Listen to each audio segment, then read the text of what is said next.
Huwag mo akong husgahan sa kaunti mong kaalaman kasi kilala mo lang ako sa pangalan, hindi sa galawan. Pinanganak akong mahirap, hindi ako pinalad makapagtapos ng pag-aaral kaya binawi ko na lang sa sipag at diskarte sa buhay. Oo, wala akong pinag-aralan pero kaya kong kumita sa lansangan na hindi mo makukuha sa taas ng iyong pinag-aralan. Bago mo ako husgahan, daanan mo muna lahat ng napagdaanan ko para malaman mo kung sino at bakit ako ganito.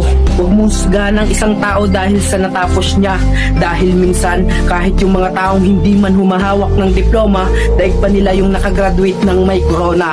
Bawat tao may kanya-kanyang kwento sa buhay, kaya bago mo sila husgahan, alamin mo muna ang kanilang pagkatao at tingnan mo muna ang sarili mo, baka malala ka pa sa tinitira mo.